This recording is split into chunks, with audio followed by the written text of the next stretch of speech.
Hello. नमस्कार दोस्तों। मैं मूलचंद चौधरी आपका दारिका क्लासेज में हार्दिक स्वागत और अभिनंदन करता हूं। मैं उम्मीद करता हूं कि आप सभी जबरदस्त होगे, जिंदाबाद होगे और एकदम मस्त होगे। मैं आज आपके लिए वंदे भारत बैच में आपके जो एलपी और टेक्नीशियन का जो पेपर सॉल्यूशन चल रहा था, तो आज आपके लिए पेपर सॉल्यूशन नंबर 25 है। तो सभी के सभी एक बार इस सेशन को लाइक कर दीजिए, अपने दोस्तों के साथ शेयर कर दीजिए, साथ में आप चैनल को सब्सक्राइब भी कर लेना। सब्सक्राइब करने के बाद आप बेल आइकन के ऑल पर क्लिक कर लेना, ताकि हमारे द्वारा जो भी क्लासेज लाइव ली जाए, अपलोड किया जाए, आपको उसका तुरंत नोटिफिकेशन मिल जाए। साथ में आप टेलीग्राम चैनल भी दोस्तों ज्वाइन कर लेना, वहां पर आपको फ्री पीडीएफ उपलब्ध करवाई जाती है। तो सभी के सभी एक बार इस सेशन को जबरदस्त अपने दोस्तों के साथ शेयर कर दीजिए, साथ में आप लाइक भी करते रहिए। सभी के सभी एक बार इस सेशन को अपने दोस्तों के साथ शेयर कर दीजिए। दोस्तों, आज आपका ज्यादा टाइम खराब नहीं करते हुए, आज आपको किसी कारणवश होने के कारण आज आपको तो रिकॉर्डेड क्लास दे रहे, नहीं तो रोज आपको लाइव क्लास दे रहे थे, लेकिन कुछ इंपॉर्टेंट काम होने के कारण आज आपको हम रिकॉर्डेड क्लास दे रहे हैं। जो आपके एलपी और जो टेक्नीशियन का पेपर सॉल्यूशन चल रहा था, वो आज आपका पेपर सॉल्यूशन नंबर 25 है। दोस्तों, आपका फर्स्ट क्वेश्चन आपका स्क्रीन पर है। आप जैसे आपकी क्लास आप देखते रहो, तो साथ साथ में आप कमेंट बॉक्स में कमेंट करते ना कि इस क्वेश्चन का आपका ये आंसर है। तो आप साथ साथ में आप जुड़े रहिए हमारे साथ। आपको रोज हमें शाम 7 बजे आपको लाइव क्लासेस देते हैं। तो आप अपने जितने भी आपकी प्रैक्टिस सेट है, हम यहाँ पर आपके कंप्लीट करने वाले। आज आपका देखो जो पेपर सेट है वो आपका 30 अगस्त 2018 का शिफ्ट नंबर आपका फर्स्ट का है। तो सभी के सभी एक बार अपने दोस्तों के साथ सेशन को लाइक कर दीजिए, अपने कर दीजिए और दोस्तों के साथ शेयर कर दीजिए। सभी के सभी अपने सेशन को दोस्तों के साथ शेयर कर दीजिए दोस्तों। ठीक है दोस्तों, अब आपका फर्स्ट क्वेश्चन क्या है कि निम्नलिखित में से किसमें परिवर्तन करके किसी पदार्थ को एक अवस्था से दूसरे में परिवर्तित किया जा सकता है, यानी एक अवस्था से दूसरे अवस्था में परिवर्तित किया जा सकता है? आयतन से, घनत्व से, आकार से। आपको ध्यान होना चाहिए कि किसी भी आपका पदार्थों को से एक अवस्था से दूसरी अवस्था में जब चेंज किया जाता है तो किसकी सहायता से किया जा सकता है? ऑप्शन ए दे रखा आपको आयतन, ऑप्शन बी दे रखा आपको घनत्व, ऑप्शन सी दे रखा आपको आकार, ऑप्शन डी दे रखा आपको तापमान। अब आयतन और आपने देखा होगा घनत्व, घनत्व बराबर क्या होता है आपका? घनत्व बराबर क्या होता है आपका? द्रव्यमान बटा क्या होता है आपका? आयतन होता है। क्या होता है आपका? द्रव्यमान बटे क्या होता है आपका? आयतन होता है। क्या होता है आपका? द्रव्यमान बटे क्या होता है आपका? आयतन होता है। किसके बराबर होता है? आपके घनत्व के बराबर क्या होता है आपका? द्रव्यमान बटे आयतन होता है। लेकिन आपने ध्यान हो, किसी भी पदार्थ को एक अवस्था से दूसरी अवस्था में बदलता है तो उसे तापमान देकर आप बदल सकते हैं। जैसे आपने देखा ठोस, ठोस को जब आप ताप देते हो, ताप देते थे किस में बदल जाता है आपका? द्रव में बदल जाता है। किस में बदल जाता है आपका? द्रव में। और द्रव में जब आप और ताप देते हो किस में बदल जाता है आपका? गैस में बदल जाता है। किस में बदल जाता है आपका? गैस में बदल जाता है। तो इस क्वेश्चन का जो आपका राइट आंसर होगा दोस्तों क्या होगा? आपका नंबर डी होगा। इस क्वेश्चन का आपका राइट आंसर होगा दोस्तों क्या होगा? आपका नंबर डी होगा। तो सभी के सभी एक बार सेशन को लाइक कर दीजिए, अपने दोस्तों के साथ शेयर कर दीजिए। ठीक है, तो यहाँ पर आपका जो राइट आंसर होगा वो क्या होगा? आपका नंबर डी होगा। ठीक है, ऑप्शन डी होगा। अगला क्वेश्चन है आपका स्क्रीन पर, इसका आप आंसर बताना कि सोडियम कार्बोनेट का रासायनिक सूत्र क्या है। आपको बताना कि सोडियम कार्बोनेट का रासायनिक सूत्र क्या है। आपको बताना कि सोडियम कार्बोनेट का आपका रासायनिक सूत्र क्या होगा दोस्तों। तो आपको पता होना चाहिए सोडियम कार्बोनेट, और सोडियम कार्बोनेट को क्या बोलते हैं आप? धोने का सोडा कहते हो। आप क्या कहते हो? आप धोने का सोडा कहते हो। आप क्या कहते हो? इसे धोने का सोडा कहते हो। किसे कहते हो आप? सोडियम कार्बोनेट को। और सोडियम बाई कार्बोनेट आ जाए, आपको क्या आ जाए? सोडियम बाई कार्बोनेट आ जाए। और सोडियम बाई कार्बोनेट को क्या कहते हो आप? खाने का सोडा कहते हो। आप क्या कहते हो? आप खाने का सोडा कहते हो। आप इसे बेकिंग सोडा कहते हो। आप क्या कहते हो? इसे ही क्या कहते हो? आप बेकिंग सोडा कहते हो। तो सोडियम कार्बोनेट क्या होता है आपका? Na2 क्या होता है आपका? CO3 हो गया आपका। क्या हो गया? Na2CO3 हो जाता है आपका। क्या होता है? Na2CO3, यानी कि ये क्या हो गया? ऑप्शन नंबर डी हो चुका आपका। कौन सा हो चुका आपका? ऑप्शन नंबर डी हो चुका। Na3CO2, Na2CO3, NaCO3, तो यहाँ पर आपका ऑप्शन नंबर डी होगा, Na2CO3 होगा दोस्तों। क्या होगा? Na2CO3 होगा। अगला क्वेश्चन आपका स्क्रीन पर, अगला क्वेश्चन बहुत शानदार क्वेश्चन है। ये क्वेश्चन किसी का गलत नहीं होना चाहिए, कि जिन्होंने हमसे ऑफलाइन में पढ़ रखा है इसका तो कोई का भी गलत नहीं होगा ये क्वेश्चन, क्योंकि मैंने अच्छी तरीके से आपको क्वेश्चन समझाया गया था। तो आपको बताना है कि इस क्वेश्चन का आपका जो राइट आंसर होगा वो क्या होगा, कि एक खींचे हुए धनुष से तीर छोड़ते समय धनुष की स्थितिज ऊर्जा किसमें बदल जाती है? अब देखो, किसी वस्तु के स्थिति के कारण जो ऊर्जा संचित होती है उसे तो क्या बोलते हो आप? स्थितिज ऊर्जा बोलते हो। और जब कोई वस्तु के गति के कारण उसमें जो ऊर्जा संचित होती है उसे क्या बोलते हो आप? गतिज ऊर्जा। जब आपने धनुष क्या होता है, जब तीर उस पर खींचे रखते हो, जैसे आप छोड़ते हो तो आपका तीर क्या होगा? आगे की ओर गति करेगा, और जब आगे की ओर गति करता है तो वहां पर आपकी स्थितिज ऊर्जा किसमें परिवर्तित हो जाएगी? किसमें बदल जाएगी? आपके गतिज ऊर्जा में बदल जाएगी दोस्तों। तो यहां पर आपका ऑप्शन नंबर बी दिया गया, तो गतिज ऊर्जा में बदल दी जाएगी। अब देखो, गतिज ऊर्जा का एक पूछा था आपको, इसका रासायनिक सूत्र होता है वो क्या होता है? Kinetic energy. तो काइनेटिक एनर्जी बराबर क्या होता है आपका? 1/2 एम वी स्क्वायर होता है, 1/2 क्या होता है आपका एम वी स्क्वायर होता है। और आपका स्थितिज ऊर्जा होती है, और स्थितिज ऊर्जा क्या होती है आपकी पोटेंशियल एनर्जी होती है, वो क्या होता है एम जी एच होता है। क्या होता है एम जी एच होता है। और आपको पता होना चाहिए ऊर्जा और ऊर्जा का मात्रा क्या होता है आपका जूल होता है। क्या होता है जूल होता है। और ये राशि कैसी होती है आपके अदिश राशि होती है। ये राशि कैसी होती है आपके अदिश राशि होती है। आप कमेंट बॉक्स में कमेंट करके बताना कि ऊर्जा की विमा क्या होती है, ऊर्जा की विमा क्या होती है, ऊर्जा की विमा किसके समान होती है, ये चीज भी आप बताना कि ऊर्जा की विमा किस किस के समान होती है और ऊर्जा की विमा क्या होती है। आप कमेंट बॉक्स में सभी के सभी कमेंट करके बताना दोस्तों। तो इस क्वेश्चन का आपका जो राइट आंसर होगा वो नंबर आपका बी होगा, ऑप्शन आपका बी होगा। अगला दे रखा है कि मधुमक्खी के द्वारा काटे जाने पर इनमें से कौन सी चीज आपको राहत देने के लिए उपयोग की जाती है। यहाँ पर आपको बताना होगा साधारण नमक हो गया, बेकिंग सोडा हो गया, एसिटिक अम्ल हो गया और वॉशिंग सोडा हो चुका। आपका क्या हो चुका वॉशिंग सोडा हो चुका। वॉशिंग सोडा का तो आपने पहले देख लिया, आपका रासायनिक इसका सूत्र क्या होता है Na2CO3 होता है। एसिटिक अम्ल क्या होगा आपका CH3 क्या हो चुका आपका COH हो चुका। बेकिंग सोडा क्या होता है आपका सोडियम बाइकार्बोनेट NHOCO3 हो चुका। और साधारण नमक क्या होता है आपका NaCl। अब यहाँ पर बता रहा है कि मधुमक्खी के द्वारा काटे जाने के डंक में कौन सा जो आपको पदार्थ लगे उसे राहत पदार्थ हो। अब देखो मधुमक्खी के डंक में क्या पाया जाता है आपका फॉर्मिक एसिड पाया जाता है। आपका क्या पाया जाता है आपका फॉर्मिक अम्ल पाया जाता है। क्या पाया जाता है आपका फॉर्मिक अम्ल। और फॉर्मिक अम्ल का रासायनिक सूत्र क्या होता है आपका COOH होता है। क्या होता है COOH होता है। ये तो क्या होता है फॉर्मिक। जब अम्ल के साथ जब कोई आपका क्षार रिएक्शन करेगा और क्षार रिएक्शन करते हैं तो वहां पर आपको क्या मिलता है आपका उदासीन हो जाए तो वहां पर आपको कुछ ना कुछ राहत महसूस होगी। और जो किससे होगी आपका नमक भी आपका क्या होता है ये हमेशा प्रबल अम्ल और प्रबल क्षार के होते हैं। लेकिन आपका सोडियम बाइकार्बोनेट होता है, जैसे टूटता है तो इससे क्या बनता है आपका क्षार का निर्माण हो जाता है। और आप बेकिंग सोडा जैसे आप लगाते हो जहां पर आपका मधुमक्खी डंक मार जाती है, जैसे यहाँ पर आपकी डंक मार गई तो आप जैसे आप बेकिंग सोडा लगाओ, आप जैसे आपके खाने का सोडा लगाते हो तो वहां पर आपको क्या मिलती है राहत महसूस होती है। तो इस ऑप्शन का आपका जो राइट आंसर होगा वो ऑप्शन नंबर बी होगा। क्या होगा यहाँ पर आपका जो राइट आंसर होगा दोस्तों ऑप्शन बी होगा। अगला क्वेश्चन आपका कि मनुष्य के लिए सर्वे ध्वनि की आवृत्ति की रेंज कितनी होती है। आपको बताना है ध्वनि की आपके देखो सुनने के आधार पर सर्वे के आधार पर 3 प्रकार की होती है। एक तो होती है आपकी सर्वे ध्वनि होती है, एक होती है आपकी अपसर्व्य होती है। कौन सी होती है आपकी अपसर्व्य होती है और एक कौन सी होती है आपकी प्रासर्व्य होती है। क्या होती है आपकी प्रासर्व्य। अब देखो अपसर्व्य ध्वनि तो क्या होती है 20 हर्ट्ज से कम होती है आपकी। कहां से होती है 20 हर्ट्ज से कम होती है। और आपकी प्रासर्व्य ध्वनि क्या होती है 20,000 हर्ट्ज से क्या होती है आपकी ज्यादा होती है। कितनी होती है 20,000 हर्ट्ज से ज्यादा होती है, यानी कि 20,000 क्या होती है हर्ट्ज से ज्यादा होती है। अब यहाँ पर 20,000 हर्ट्ज बोल दो या इसे बोल सकते हो 20 किलो हर्ट्ज भी कह सकते हो आप। क्या बोल सकते हो इसे 20 किलो हर्ट्ज भी बोल सकते हो। लेकिन आपके जो सर्वे ध्वनि होती है और सर्वे ध्वनि कहाँ तक सुनाई देती है आपको 20 हर्ट्ज से आपको 20 किलो हर्ट्ज तक क्या देती है आपको सुनाई देती है। जो यहाँ पर आपको किस ऑप्शन में दे रखा आपको 16 किलो हर्ट्ज से 200 किलो हर्ट्ज तक, 16 हर्ट्ज से 16 किलो हर्ट्ज तक आपको दे रखा 16 हर्ट्ज से 20 किलो हर्ट्ज तक। तो यहाँ पर 20 के अराउंड कौन सा आ रहा है आपको ऑप्शन नंबर सी दिखाई दे रहा है आपको 20 आपका 20 हर्ट्ज से कितना दे रखा 20 किलो हर्ट्ज, यानी कि 20 हर्ट्ज से 20,000 हर्ट्ज तक यहाँ पर आपको ध्वनि क्या देती है आपको सुनाई देती है दोस्तों। तो यहाँ पर आपका जो राइट आंसर होगा वो ऑप्शन सी होगा। यहाँ पर आपका क्या होगा जो राइट आंसर होगा दोस्तों क्या होगा आपका ऑप्शन है सी होगा। ठीक है सभी के सभी एक बार इस सेशन को लाइक कर दीजिए, अपने दोस्तों के साथ शेयर कर दीजिए, साथ में आप चैनल को भी सब्सक्राइब कर लेना। साथ में आप जैसे आप अपने दोस्तों के साथ रोज अपनी इस क्लास से जोड़ने के लिए भेजो, ज्यादा से ज्यादा अपने इस सेशन को दोस्तों के साथ शेयर कीजिए क्योंकि ये क्लास बहुत इंपॉर्टेंट है। यदि आपको रेलवे में आपको सपना है जॉब पाने का तो ये रोज आप शाम 7 बजे जुड़ना न भूले। और साथ में जिनको ऑफलाइन पढ़ना है तो ऑफलाइन सेंटर पर आकर ऑफलाइन कोचिंग भी आप ज्वाइन कर सकते हो दोस्तों। क्योंकि ऑफलाइन और ऑनलाइन दोनों में आपको ऑफलाइन में आपको क्या करवाया जाता है लिखा कर आपको याद करवाया जाता है, साथ साथ में आपको याद करने की कोशिश। ऑनलाइन में आपको जो हमने पढ़ा दिया वो चीजें आपको खुद वो याद करने का कोशिश करना पड़ेगा। ऑफलाइन में हम क्या होते हैं आपको याद करने के साथ साथ में और कहते हैं कि इस तरीके से आपको टाइम दे देते हैं याद कर लो, आपको समय समय पर आपका टेस्ट भी उपलब्ध करवा दिया जाता है दोस्तों। ठीक है अगला क्वेश्चन आपका कि यांत्रिक ऊर्जा किसके बराबर होती है। नए जाने ये क्वेश्चन कितनी बार पूछ चुका, ये आपके एएलपी और टेक्नीशियन में नए जाने ये क्वेश्चन कितनी बार पूछ चुका है। ये किसी का भी ये क्वेश्चन आपका गलत नहीं होना चाहिए। आपको बताना है कि यांत्रिक ऊर्जा किसके बराबर होती है। गतिज ऊर्जा प्लस रासायनिक ऊर्जा की, गतिज ऊर्जा प्लस स्थितिज ऊर्जा की, गतिज ऊर्जा प्लस ऊष्मीय ऊर्जा की, गतिज ऊर्जा प्लस विद्युत ऊर्जा के।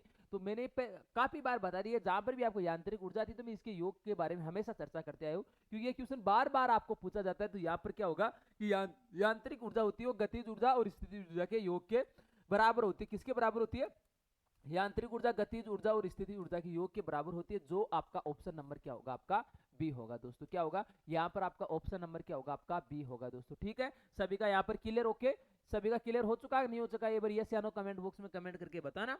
ठीक है, अगला क्वेश्चन है आपका स्क्रीन पर कि लोहे को कठोर और मजबूत बनाने के लिए निम्नलिखित में से क्या मिलाया जा सकता है। जस्ता, जस्ता तो क्या होता है आपका जिंक Zn, तांबा क्या होता है आपका कॉपर Cu, कार्बन क्या होता है आपका C, और सोडियम क्या होता है आपका Na होता है। सोडियम क्या होता है आपका Na। आपको बताओ कि लोहे को जब आप कठोर बनाए तो उसमें क्या मिलाया जा सकता है। जैसे आपने लोहे में आपने देखा कि लोहे के बर्तन होते हैं, लोहे के बर्तन के साथ साथ आपने देखा स्टील के बर्तन होते हैं, और स्टील क्या होता है वहां पर लोहे में जब कार्बन मिलाया जाता है वो क्या हो चुका आपका कठोर हो चुका, आपका क्या हो चुका कठोर हो चुका। लोहा आपका नरम भी होता है, कठोर भी होता है, हर प्रकार का आपका जो लोहा होता है। लोहे में जैसे ही आप कार्बन मिलाए जाते हैं तो वो क्या हो जाता है मजबूत और कठोर हो जाता है। तो यहाँ पर आपका जो ऑप्शन होगा वो क्या होगा आपका ऑप्शन नंबर सी होगा, यानी कि कार्बन मिलाया जाता है किसमें, लोहे को कठोर और मजबूत बनाने के लिए उसमें क्या मिलाया जाता है आपका कार्बन मिलाया जाता है दोस्तों। ठीक है, अगला क्वेश्चन है आपका स्क्रीन पर कि निम्नलिखित में से कौन सा कथन आवर्त सारणी के बारे में गलत है। आपको बताने कि निम्नलिखित में से कौन सा कथन आवर्त सारणी के बारे में गलत है। ये किसी का गलत नहीं होना चाहिए। आवर्त सारणी के बारे में क्वेश्चन पूछा था अभी आपको, जैसे ही हम रोज के आपको 10-10 आपको जो तत्व याद कराने की कोशिश करें, तो जैसे आपके हर चीज आपको सिस्टमेटिक तरीके से याद कराने की कोशिश कर रहे हैं, तो आप ध्यान में रखना कि जैसे आपको आवर्त सारणी का टॉपिक और क्लियर हो जाएगा। एक बार तो आप इस क्वेश्चन में आप ध्यान से देख लेना कि आपको जिन्होंने नहीं पढ़ी है वो पहली बार ही पढ़ रखा तो आपको कुछ नहीं, क्योंकि आपको पता होना चाहिए कि टेक्नीशियन की आपकी जो वैकेंसी है वो अक्टूबर में लगेगी, एएलपी की आपके जून और अगस्त में एग्जाम लगेगी। तो आपको यहाँ पर मजबूत करने के लिए टेक्नीशियन में आपको 40 क्वेश्चन साइंस के, तो वहां पर आपका साइंस सबसे बड़ा रोल निभाने वाली है दोस्तों। तो आप रोज क्लास देखिए, आप अक्टूबर तक यदि आप शुरुआत आज से भी करते हो, पीछे की क्लास एक बार आप चेक कर लेना, आप देख लेना, और इसके बाद में कंटिन्यू आप रोज हमारे साथ जुड़ने की कोशिश करो। तो मैं कहता हूं कि अक्टूबर तक आपके इतने साइंस के क्वेश्चन है कि आपके प्रैक्टिस हो जाएगी कि आपका सिंगल क्वेश्चन क्या होता है वो भी आपका गलत नहीं होगा। आपके अंदर कॉन्फिडेंस इतना बिल्डअप हो जाएगा कि आप कहोगे कि नहीं सर हम 40 में 40 कर सकते हैं, इतना आपके अंदर कॉन्फिडेंस आ जाएगा। लेकिन वो क्या होगी आपकी निरंतरता, और आपकी निरंतरता मेहनत चाहिए, आपकी लगातार मेहनत चाहिए, आपका जुनून आपका कमजोर नहीं होना चाहिए। लगातार जुनून के साथ आपको मेहनत करेगी तब जाकर आप पूरे में से पूरे क्वेश्चन आप सही कर सकते हो। और आपको देखो मैथ और साइंस ऐसा सब्जेक्ट है, यदि आपके कॉन्सेप्ट क्लियर हो चुके, यदि आपके कॉन्सेप्ट क्लियर हो चुके तो आपका सिंगल क्वेश्चन क्या होता है वो भी आपका गलत नहीं हो सकते, आप पूरे में से पूरे सही कर सकते हो। और आपके जो सिलेक्शन की जो आधारशिला है टेक्नीशियन के अंदर, वो सबसे ज्यादा आपको टेक्नीशियन और एलपी के अंदर वहां पर आपको मैथ, रीजनिंग और साइंस ही आपको सिलेक्शन की आधारशिला है। बाकी जीके तो आपने देखो 10 क्वेश्चन दे रखे, 10 क्वेश्चन में आपका पूरा कंप्लीट जीके डाल दिया गया। तो आप कंप्लीट जीके पढ़ने के बजाय आप साइंस पर आप रोज 3 से 4 घंटे से ज्यादा पढ़ने की कोशिश करो, क्योंकि जब आपका आधा पेपर आप साइंस पर ही आपका निर्भर हो चुका, आपका 50% मान लो कि आपका 50 नहीं तो आपका 40% पेपर आपके साइंस पर ही डिपेंड है, तो एक सब्जेक्ट पर ही, तो आप सबसे ज्यादा टाइम दीजिए इस सब्जेक्ट को, क्योंकि यहाँ पर आपके सबसे ज्यादा क्वेश्चन सही होने का चांस होता है, यहाँ पर कोई गलत भी नहीं होगा आपका। तो यहाँ पर आप आगे देखिए अपने क्वेश्चन की ओर चलते हैं कि परमाणु आकार ऊपर से नीचे की ओर बढ़ता है। ठीक है, क्योंकि परमाणु का आकार हम जैसे एक समूह में ऊपर से नीचे की ओर आते हैं तो वहां पर आपका आकार क्या होता है आपका बढ़ता है, ये बात बिल्कुल सही है। अगला दे रखा एक ही समूह के सभी तत्वों की संयोजकता एक समान होती है, ये भी बात सही। जैसे आपने देखा पहला आपका जो तत्व होता है तो वहां पर आपने देखा कि जो पहला होता है वहां पर आपका क्या होता है कि आपने लगातार देख रखा है, तो वहां पर आपने तो देखा था तो आपकी संयोजकता होती है वो क्या होती है समान होती है। तो ये क्वेश्चन भी आपको क्या होगा आपका समान ही सही होगा। अगला दे रखा है एक तत्व के सभी समस्थानिक को एक ही समूह में रखा जाता है, ये कोई गलत हो चुका कि एक तत्व के सभी समस्थानिक को एक ही समूह में तो आपके काफी हो चुका, आपके आवर्त में रह सकते हैं, आपका एक आवर्त और एक समूह में के अंदर ही रह सकता है, वो अलग अलग नहीं जा सकते एक समूह में ऊपर नीचे कहीं। जैसे आधुनिक आवर्त सारणी में 7 आवर्त होते हैं, 18 समूह होते हैं, तो ये कथन क्या हो चुका आपका गलत हो चुका। अगला दे रखा आपको कि परमाणु त्रिज्या आमतौर पर बाएं से दाएं ओर जाने दाएं ओर घटती जाती है, यानी कि आप जैसे आधुनिक आवर्त सारणी में आप बाएं से जाते हो, बाएं से दाएं ओर जाते हो, तो आपकी जो त्रिज्या होती है वो क्या हो जाती है घट जाती है। तो ये भी सी, तो आपको बताना है गलत, और गलत कौन सा हो चुका आपका सी हो चुका। यहाँ पर गलत कौन सा हो चुका आपका सी हो चुका दोस्तों, क्या हो चुका आपका यहाँ पर गलत क्या हो चुका आपका सी हो चुका। ठीक है दोस्तों, अगले क्वेश्चन की ओर चलते हैं। अगला क्वेश्चन आपका स्क्रीन पर कि एक नवजात बालिका की कोशिकाओं में गुणसूत्र का कौन सा संयोजन होता है, आपको बताना है। गुणसूत्र का संयोजन नवजात बालिका, आपको बताया क्या है बालिका, यानी कि ये क्या हो चुकी है आपकी फीमेल है, आपकी क्या है फीमेल है। और फीमेल है तो फीमेल में गुणसूत्र की संख्या कितनी होती है 46 होती है, कितनी होती है 46 होती है। इसमें 44 तो क्या होते हैं आपके ऑटोसोम होते हैं, 44 तो क्या होते हैं ऑटोसोम होते हैं, प्लस में क्या होता है आपका अक्स, और अक्स क्या होते हैं इसमें जो सेक्सुअल क्रोमोसोम होते हैं, क्या होते हैं आपके सेक्सुअल क्रोमोसोम होते हैं, किसमें होते हैं, फीमेल में होते हैं। और आपको मेल में पता होना चाहिए, तो मेल में भी क्या होते हैं आपके गुणसूत्र, वही कितने होते हैं आपके 46 होते हैं। इसमें 44 तो क्या होते हैं ऑटोसोम होते हैं, और सेक्सुअल कौन से होते हैं, अक्स और वाई होते हैं। तो आपको किसमें दिखाई दे रहा है, ऑप्शन नंबर 1 में दिखाई दे रहा है 44 क्या होते हैं आपके गुणसूत्र प्लस में अक्स। तो यहाँ पर ये क्या होगा, एक बालिका में गुणसूत्र कौन सा होगा, 22 पर यहाँ पर आपकी जोड़ी होना चाहिए था, यहाँ पर क्या होना चाहिए था आपका जोड़ी, 22 जोड़ी प्लस क्या होता है आपके अक्सर से। और ये किस में पाया जाता है, आपके मेल में पाया जाता है, यानी कि ये किस में होगा, आपके बालक में होता है, किसमें होता है आपका बालक में। आपको ये पूछा जाए कि किसके गुणसूत्र लिंग का निर्धारण करने में अहम भूमिका होती है, और लिंग का निर्धारण करता है वो मेल का करता है, क्योंकि फीमेल में तो क्या होता है दोनों गुणसूत्र समान होता है। फीमेल में तो जो आपके सेक्सुअल क्रोमोसोम होते हैं दोनों के दोनों क्या है आपके समान है, लेकिन मेल में दोनों के आपके अलग अलग, तो लिंग निर्धारण चाहे आपको मेल हो चाहे फीमेल हो, वहां पर आपके चाहे बालिका हो चाहे बालक हो, जो मेन डिफाइन करेगा वो कौन करता है, आपके जो मेल के गुणसूत्र होते हैं एक्स और वाई, वो कर पाते हैं दोस्तों। ठीक है, अगला क्वेश्चन है आपका, अगला क्वेश्चन है कि दाउन सोडा में क्रिस्टलीकरण के पानी की प्रतिशत मात्रा डैश डैश होती है। आपको दाउन सोडा में क्रिस्टलीकरण के पानी की प्रतिशत मात्रा बतानी है। अब यहां पर आपको कुछ अलग मात्रा से करनी पड़ेगी, क्योंकि आपका दाउन सोडा क्या होता है Na2CO3 डॉट क्या होते हैं आपके 10H2O होता है। अब यहां पर आपको सभी को आपको क्या निकालना है, इसका परमाणु द्रव्यमान निकालना है। यहां पर इसका क्या निकालना है, आपका परमाणु द्रव्यमान। अब देखो आपके सोडियम आपका कार्बोनेट है, सोडियम के 2 अणु है, तो एक का अणु का कितना होता है आपका 23 इंटू क्या हो जाएगा आपका 2, प्लस क्या हो जाएगा आपका कार्बन का कितना होता है आपका 12 होता है, क्योंकि 6 परमाणु क्रमांक होता है, 12 इसका क्या होता है आपका द्रव्यमान होता है, प्लस ऑक्सीजन का कितना है 16 इंटू कितना हो जाएगा आपका 3, प्लस यहाँ पर देखो H2O के कितने अणु 10, तो एक H2 अणु में 2 प्लस 16 कितने हो चुके हैं आपके 10 इंटू क्या हो जाएगा आपका 2 प्लस क्या हो जाएगा आपका 16। तो यहाँ पर जैसे ही इनको हल करते हो आप, तो 23 का तो दुगना कितना हो जाता है 46, प्लस क्या हो गया आपका 12, प्लस क्या हो चुका आपका 48, और 2 और 16 कितना हो चुका आपका 18, 18 से 10 से गुना किया जाए तो कितना होता है आपका 180 हो चुका। इन सब का योग करो आप, देखो 48 और यहाँ पर देखो 12, तो कितना हो चुका आपका 60 हो चुका, कितना हो चुका 60, 60 और आपके 46 कितने हो चुके आपके 106 हो चुके।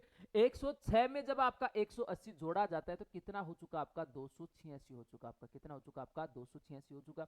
अब यहां पर पूछा आपको पानी की प्रतिशत मात्रा, तो पानी की प्रतिशत मात्रा यहां पर आपके जो पानी के अणु है इनका द्रव्यमान आपको अलग करना है, तो इनका द्रव्यमान अलग करते हो तो पानी के अणु का कितना होता है 10H2 का इसका द्रव्यमान, तो हमने पहले निकाल लिया आपका कि वो कितना हो चुका आपका 10 इंटू कितना 10 इंटू क्या हो चुका आपका H2O का कितना होता है आपका 18 हो चुका, कितना हो चुका आपका 18 हो चुका, तो ये कितना हो गया आपका 180 हो चुका, कितना हो चुका आपका 180 हो चुका। अब आपको मात्रा बतानी है प्रतिशत मात्रा, तो आपको भाग देना है टोटल पानी की, तो कितने 180, और टोटल कितना हो चुका आपका 286 हो चुका, आपका टोटल कितना हो चुका आपका 286 होगा। जैसे ही आप इसको हल कर पाते हो तो आपका जो आंसर आएगा वो आएगा आपका 62 पॉइंट कितना आ जाएगा आपका 9 आ जाएगा, ये कितना आ जाएगा आपका 62.9, जो आपके ऑप्शन नंबर डी में है, किसमें आपके ऑप्शन नंबर डी में। चाहे आप हल करके देख लेना कि 180 में जैसे आप 286 से आप डिवाइड करते हो, 286 का जैसे ही आप 180 में भाग देते हो तो वहां पर आपका जो आंसर आएगा वो आपका 162 पॉइंट, सॉरी आपका 62 पॉइंट क्या आता आपका 9 आएगा, कितना आएगा आपका 62.9 आएगा दोस्तों। ठीक है, अगला क्वेश्चन है आपका, अगला क्वेश्चन आपका NaCl एक लवण है जो बनाता है तीव्र अम्ल और मंद सार, फिर आप बता सकते हो मंद अम्ल और मंद सार से, फिर आप बता सकते हो तीव्र अम्ल और तीव्र सार, और आप बता सकते हो मंद अम्ल और आपको तीव्र सार। अब देखो NaCl की जैसे ही आपने देखा कोई रिएक्शन करवाई जाती है आपकी जल के साथ, तो ये जल के साथ रिएक्शन करवाई जाती है तो बनता क्या है आपका NaOH बनता है, और साथ में क्या बनता है आपका HCl। NaOH भी आपका क्या होता है परबल सार होता है, आपका क्या होता है NaOH तो क्या होता है आपका परबल सार होता है, और आपका HCl क्या होता है आपका परबल अम्ल होता है। HCl क्या होता है यहाँ पर आपका परबल अम्ल होता है, तो आपको ये देखना है कौन सा बता रहा है आपको कि परबल का मतलब क्या हो चुका आपका तीव्र हो चुका, यानी कि अत्यधिक तीव्र मात्रा में तो क्या बनाएगा वो अम्ल बनाएगा, और अत्यधिक तीव्र मात्रा में क्या बनेगा आपका सार बनेगा, जो आपका ऑप्शन नंबर सी में है, किसमें आपका ऑप्शन नंबर सी में है। तो NaCl क्या होता है आपका एक परबल लवण है जो हमेशा तीव्र अम्ल और क्या बनाता है आपका तीव्र सार बनाता है दोस्तों, क्या बनाता है तीव्र अम्ल और तीव्र सार बनाता है। ठीक है, परबल अम्ल और परबल सार बनाते हैं। अगला क्वेश्चन दे रहा है कि निम्न में से विषम को अलग कीजिए, आपको बताना है कि निम्न में से विषम को अलग कीजिए, आपका यह विषम क्या है आपको बताना है। इस क्वेश्चन का आपको बहुत इजी क्वेश्चन है, आपको कमेंट बॉक्स में कमेंट करके बताना। अब चाहे तो इस क्वेश्चन को आप रीजनिंग में भी देख सकते हो कि रीजनिंग में आपका डाल सकता है ऐसा, चाहे आप इसमें साइंस में देख सकते हो, क्योंकि ये क्वेश्चन आपका साइंस के अकॉर्डिंग ही होगा।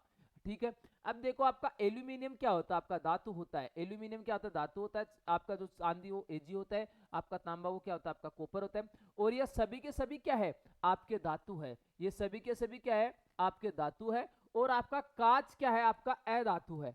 कांच क्या होता है, आपका अधातु है। कांच क्या होता है, आपका अधातु है, यानी कि ये क्या होता है, विद्युत का कुचालक होता है। कांच क्या होता है, आपका विद्युत का कुचालक होता है। तो ये सभी के सभी क्या हो चुके हैं, आपके अधातु। तो यहाँ पर आपका जो राइट आंसर होगा वो क्या होगा, आपका नंबर ए होगा, क्योंकि बाकी के तीन तो क्या हो चुके, समान हो चुके। वो क्या होते, तीनों के तीनों क्या है, आपके धातु है। और कांच आपका एक अलग हो चुका। कांच आपका विद्युत का क्या होता है, आपका कुचालक होता है। तो इस क्वेश्चन का जो आपका राइट आंसर होगा वो नंबर क्या होगा, आपका एक होगा। ठीक है दोस्तों, अगला क्वेश्चन आपका कि डैश डैश उत्तक रक्त वाहिका के व्यास को बदल देता है। डैश डैश उत्तक रक्त वाहिका के व्यास को बदल देता है। हृदय बदल देती है, मांसपेशियां बदल देती है, उपकला बदल देती है, हड्डी बदल देती है।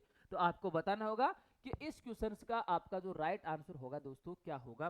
तो आप ध्यान देखिए कि आपका हृदय होता है, ठीक है, मांसपेशी होती है। और मनुष्य में मांसपेशियों की संख्या आपको पूछे तो कितनी होती है, आपके 639 होती है। कितनी होती है, 639 होती है। और मांसपेशियां उक्त उत्तक रक्त वाहिका के व्यास को बदल देती है, व्यास को कम ज्यादा कर सकती है। कौन कर सकती है, आपके मांसपेशी कर सकती है। तो यहाँ पर आपकी क्या होगी, बी होगी। क्या होगा, ऑप्शन नंबर बी होगा। हड्डी होती है, आपकी हड्डियों की संख्या पूछे तो हड्डियों की संख्या कितनी होती है, आपकी 206 होती है। कितनी होती है, आपकी 206 होती है। आपको जब चेहरे की हड्डी पूछी तो आपकी कितनी होती है, आपके फेस में कितनी हड्डी होती है, आपकी 14 हड्डी होती है। आपकी कान में कितनी होती है, कान में आपके एक कान में कितनी होती है, आपकी 3 होती है। दोनों कानों में कितनी होती है, आपके 6 हड्डी हो जाती है। कितनी हड्डी हो जाती है दोस्तों, 6 हड्डी हो जाती है। किसने, दोनों कानों में हो जाती है। और एक कान में कितनी होती है, आपके 3 होती है। और वो कौन सी होती है, मेलियस होती है, इनकेस होती है। और कौन सी आती है, आपकी स्टेपीज होती है। तो कान में आपके 3, एक कान में 3 और दोनों कानों में आपकी 6 हड्डी होती है दोस्तों। कितनी होती है, आपके 6 हड्डी होती है।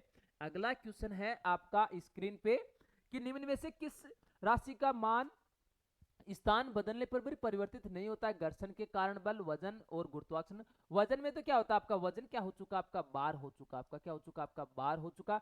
घर्षण के कारण बल, गुरुत्वाकर्षण बल के कारण और द्रव्यमान। तो आपको बताना है कि कौन सी राशि हो जहां इसको कहीं भी ले जाए थे लेकिन उसका मान नहीं बदल सकता, वो होता आपका द्रव्यमान। क्योंकि मैंने ये चीज आपको ऑफलाइन में अलग से नोट किया करवाया था कि द्रव्यमान एक ऐसी राशि होती है, किसी भी वस्तु का द्रव्यमान कहीं पर भी लेकर चले जाओ वो चेंज नहीं होता है। चाहे कोई आपका धातु हो, चाहे कोई आपका वस्तु हो, उसका द्रव्यमान कहीं पर भी आप लेकर जा सकते हो, आप चेंज नहीं हो सकता। उसका भार चेंज हो सकता है, उसका गुरुत्वाकर्षण चेंज हो सकता है, घर्षण कारण चेंज हो सकता है, लेकिन द्रव्यमान हमेशा क्या रहता है, अपरिवर्तित रहता है। आपका द्रव्यमान क्या होता है, अपरिवर्तित। द्रव्यमान आपकी कैसी राशि होती है, आपकी अदिश राशि होती है। द्रव्यमान कैसी राशि होती है, आपकी अदिश राशि होती है। और इसका मात्रक क्या होता है, आपका किलोग्राम होता है।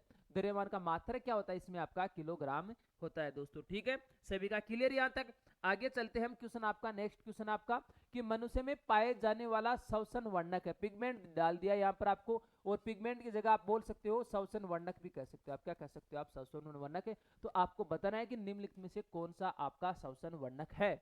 आपको दे रखा है क्लोरोफिल दे रखा है, मेलेनिन दे रखा है, आपका रोडोप्सिन दे रखा है, आपका हीमोग्लोबिन दे रखा है। आपका क्लोरोफिल तो पाया जाता है आपका हरित लवक में पाया जाता है। किसमें पाया जाता है, आपका हरित लवक में पाया जाता है। मेलेनिन आपके त्वचा के रंग का निर्धारण करता है। मेलेनिन क्या होगा, आपके त्वचा का रंग का क्या करता है, निर्धारण करता है। मेलेनिन जितना ज्यादा होगा आपका त्वचा का रंग उतना ही ज्यादा गहरा होता है, जितना कम होगा आपकी त्वचा उतनी हल्की आपकी गोरी रहती है। जब आपने मेलेनिन वर्णक ज्यादा होगा तो आपकी त्वचा कैसे होने लगती है, आपकी काली हो जाती है। जैसे आपने देखा वेस्ट इंडीज में खिलाड़ी होते हैं, उनका रंग कैसा होता है, काला होता है। और आपने देखा कि जिनका जो मेलेनिन वर्णक कम मात्रा में पाए जाते वो क्या होते हैं, गोरे हो जाते हैं। क्या रहते हैं, गोरे होते हैं। ठीक है, आपको पूछा मनुष्य में श्वसन वर्णक कौन सा होता है, वो हीमोग्लोबिन होता है। क्या होता है, आपको हीमोग्लोबिन। क्योंकि श्वसन वर्णक हीमोग्लोबिन क्यों कहा जाता है कि हीमोग्लोबिन क्या करता है, ऑक्सीजन होता है। ऑक्सीजन के परिवहन में सहायता करता है। कौन करता है, हीमोग्लोबिन करता है। ऑक्सीजन का जितना भी परिवहन करता है वो कौन करता है, रक्त में हीमोग्लोबिन करता है। इसलिए हीमोग्लोबिन को क्या कहा जाता है, आपका श्वसन वर्णक कहा जाता है। हीमोग्लोबिन को क्या कहा जाता है, आपका श्वसन वर्णक कहा जाता है। तो इस क्वेश्चन का आपका जो राइट आंसर होगा वो आपका ऑप्शन नंबर डी होगा दोस्तों। अगला क्वेश्चन आपका कि दो कण जिनका आवेश Q1 और Q2 है, एक दूसरे से कुछ दूरी पर रखे गए, इनके बीच एक बल F उत्पन्न होता है यदि दूरी पहले की तुलना में 1/5 कर दी जाए।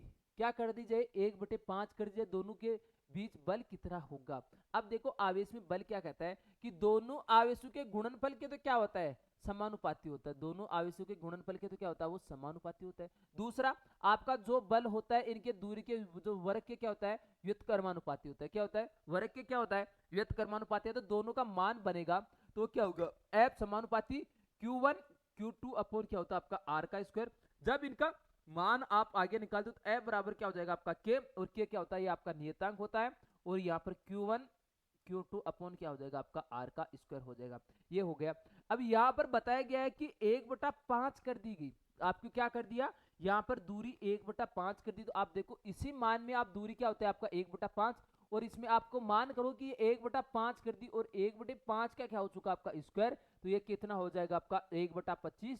अब यहाँ पर ये नीचे आपका 1/25 होगा तो ये ऊपर चला जाएगा आपका, क्या होगा आपका ऊपर चला जाएगा। तो ये क्या होगा, पहले आपका जो मान ये आ रहा था आपका, तो आगे कितना आ जाएगा आपका 25 इंटू आप कर सकते हो के Q1 Q2 अपॉन क्या हो जाएगा आपका R का क्या हो जाएगा आपका स्क्वायर आ जाएगा। तो यहाँ पर आपका क्या होगा 25 होगा, 25 F हो जाएगा। तो आपका जो बल का मान होगा ये कितना हो जाएगा आपका 25 F। आपको कहा जाता है जब दो आवेशों के बीच में दूरी घटा दी जाए तो वहां पर बल का मान क्या होगा आपका बढ़ेगा, बढ़ेगा। और जब आपको ये कहा जाए कि दो जो आवेश होते हैं आवेशों के बीच में दूरी को बढ़ा दी जाए, दूरी को क्या कर दिया जाए, बढ़ा दी जाए, तो वहां पर क्या होता है आपके बल का मान क्या होता है आपका घटेगा। उसी तरीके से आवेश का जैसे मान बढ़ाते हो तो बल का मान भी क्या होगा आपका बढ़ेगा, और आवेश का मान घटाते हो तो आपके बल का मान भी क्या होगा आपका घटेगा। दोस्तों बल का मान भी क्या होगा आपका घटेगा। ठीक है दोस्तों, अगले क्वेश्चन की ओर चलते हैं हम। अगला क्वेश्चन आपका कि सारे धातुओं को आधुनिक आवर्त सारणी में से कौन से समूह में रखा गया है। आपको किसको बताना है, सारे धातुओं को। और सारे धातु के आधुनिक आवर्त सारणी के किस समूह में रखा गया है, आपको दे रखा है दूसरा समूह है, 18 समूह है, तीसरा समूह है और पहला समूह है। तो आपने देखो कि दूसरा समूह में तो सारी मर्दा धातुओं को रखा गया है। किसको रखा गया है, सारी मर्दा धातुओं को रखा गया है। किसे रखा गया है, सारी मर्दा धातुओं को रखा गया है। आपके 18वें वर्ग में लिखा गया आपको अक्रिय गैसों को रखा गया है। जितने भी आपकी कौन सी होती है अक्रिय गैस होती है इनका नाम दे रखा है। तो वहां पर कौन सी समूह में रखा गया आपका 18 समूह है। और इसे बोलते हैं आप शून्य वर्ग भी कहते हैं। आप इसे क्या कहते हैं, आप शून्य वर्ग भी कहते हैं। इसे आप बोल सकते हो निष्क्रिय गैस होते हैं। लेकिन आपका जो पहला ग्रुप होता है, आपका जो फर्स्ट ग्रुप होता है, आपका जो पहला समूह होता है, इसमें आपके सारी धातुओं को रखा गया है। किसे रखा गया है, सारी धातुओं को रखा गया है। किसमें रखा गया है, आपका पहला समूह में। तो यहाँ पर जो आपका जो राइट आंसर होगा दोस्तों आपका क्या होगा, आपका ऑप्शन नंबर डी होगा। यहाँ पर आपका जो राइट आंसर होगा दोस्तों क्या होगा, आपका ऑप्शन नंबर डी होगा। तो यहाँ पर आपका सबका क्लियर हो चुका। और ज्यादा इनकी डिटेल आप जैसे ही हम अलग अलग जो आपके सब्जेक्ट हुआ जैसे हमें को टाइम मिलेगा, अभी तो आपके जो ऑफलाइन क्लास में थोड़ी ज्यादा बिजी है उस चक्कर से नहीं, आपको जैसे जैसे टाइम मिलेगा आगे आपका कंप्लीट आपकी थ्योरी भी आपकी कवर करवा दी जाएगी। पहले भी आपको जैसे फ्री तो आपको कुछ टॉपिक करवाया था, वहां से अलग आपको प्ले लिस्ट उसमें डाली, तो उसी में डालते रहेंगे दोस्तों, वहां पर आपको कोई प्रॉब्लम नहीं होगी। ठीक है, अगला क्वेश्चन है आपका कि एक लड़का 120 न्यूटन भार के एक बक्से को 2 मीटर ऊंचाई तक उठाता है तो इसके द्वारा किया गया कार्य कितना होगा। अब देखो यहाँ पर भार दे दिया आपको 2 मीटर ऊंचाई तक उठाता है। तो आपको मैंने एक चीज बताई थी कि कार्य बराबर क्या होती है आपकी, कार्य बराबर क्या होती है, हमेशा आपकी ऊर्जा होती है। यानी कि आपका कार्य किसके बराबर हो चुका, आपका स्थितिज ऊर्जा के बराबर हो चुका। किसके बराबर हो चुका, आपका स्थितिज ऊर्जा। कार्य क्या होता है आपका वर्क, और वर्क बराबर स्थितिज ऊर्जा का जो आपका पोटेंशियल एनर्जी होता है, इसका जो फॉर्मूला होता है क्या होता है आपका mgh होता है। क्या होता है आपका mgh होता है। अब आप बोलोगे कि सर यहाँ पर तो केवल बाहर दे रखा है, यहाँ पर न तो द्रव्यमान दे रखा है न यहाँ पर गुरुत्वीय त्वरण। मान लो कि गुरुत्वीय त्वरण का हम मान सकते हैं कि मान 9.8 होता है या 10 मान ले, लेकिन यहाँ पर तो हमारे पास द्रव्यमान दिखाई नहीं दे रहा। लेकिन एक चीज आपको मैंने आपको पहले बताई थी कि बाहर बराबर क्या होता है आपका, कि बाहर बराबर क्या होता है आपका द्रव्यमान और इंटू क्या होता है आपका, द्रव्यमान इंटू क्या होता है आपका गुरुत्वीय त्वरण होता है। क्या होता है आपका गुरुत्वीय त्वरण होता है। क्या होता है आपका गुरुत्वीय त्वरण, यानी कि आपका वेट बराबर क्या होता है आपका mg होता है। और इसका मात्रक भी क्या होता है आपका न्यूटन होता है। इसका मात्रक क्या होता है आपका न्यूटन होता है। तो जब इसका मात्रक न्यूटन हो गया तो बल का मात्रक भी क्या होता है आपका न्यूटन ही होता है। बल का मात्रक क्या होता है, न्यूटन होता है। और बाहर आपकी क्या है, एक आपके सदिश राशि होती है, बल की तरह बाहर भी क्या होती है, एक आपके सदिश राशि होती है। अब यहाँ पर आपको मान रखो कार्य बराबर mgh, यहाँ पर mg का मान ये आ चुका हमारे पास, कितना दे रखा आपको 120 दे रखा है। तो यहाँ पर आपको वेट आपका वर्क हो जाएगा, वर्क बराबर क्या हो जाएगा आपका mg का मान तो हमें पहले दे चुका आपका 120, और यहाँ पर आपको s दे रखी है 2। तो आपका जो कार्य हो जाएगा वो कितना हो जाएगा आपका 240 240 क्या हो जाएगा आपका जूल हो जाएगा। कितना हो जाएगा आपका 240 जूल हो जाएगा, जो आपके ऑप्शन नंबर सी में दिया गया। किसमें दिया गया आपका ऑप्शन नंबर सी में दिया गया। तो यहाँ पर आपका जो राइट आंसर होगा वो क्या होगा आपका सी होगा दोस्तों। ठीक है, यहाँ तक क्लियर सभी का? ओके, अगले क्वेश्चन की ओर चलते हैं।